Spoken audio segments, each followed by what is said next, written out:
Plato, a Greek philosopher, once said, "Necessity is the mother of invention," and the invention of HL7V2 or FHIR is the result of the necessity for interoperability.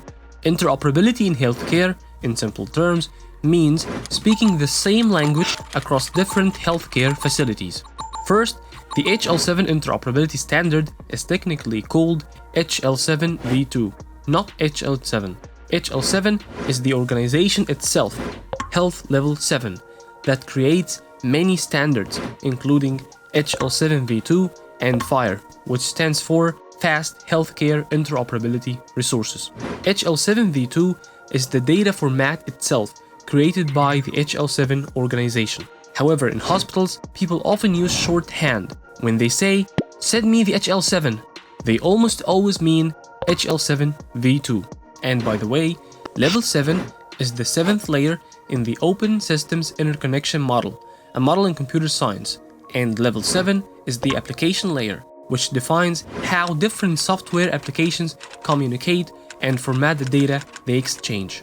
Neither HL7V2 nor FHIR is a programming language, rather they are healthcare data exchange and interoperability standards. To put it simply, HL7V2 or FHIR are agreed upon rules, formats, and definitions that allow different healthcare systems to understand each other.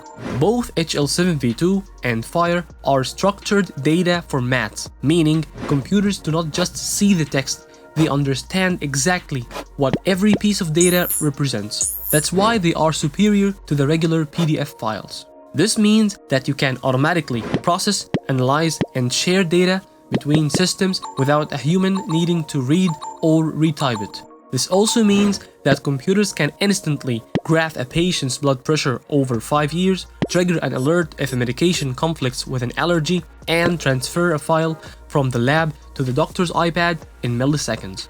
Now, let's go through some differences between FHIR and HL7V2. First, date of publishing.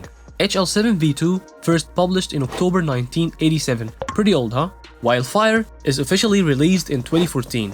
Second, data format. Notice that HL7V2 is written in a simple .txt file format, like this, which is difficult for humans to read. To make it better, you can open it in VS Code and download the HL7 extension.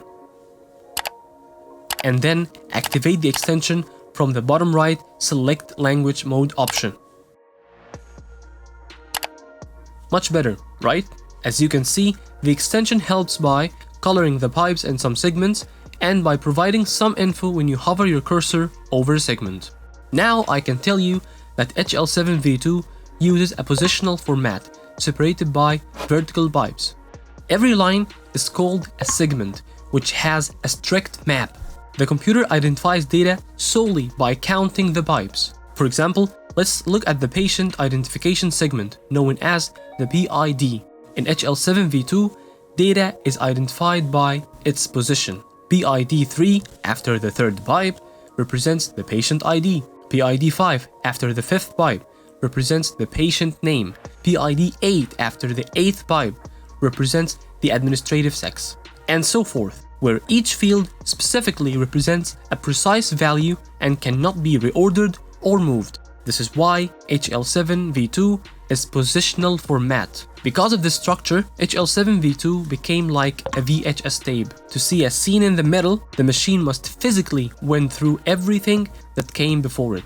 HL7V2 is compact, less number of lines compared to FHIR, but it's also rigid and hard for humans to read. And of course, you can use a free tool like this to view the friendly version of the HL7V2 message. Now, let's talk about the newer model, FHIR, or Fast Healthcare Interoperability Resources. FHIR uses a labeled format, key value pairs. Computers identify data by its name, not by its position. So the key name will always represent the name of the patient, regardless of where it appears in the file.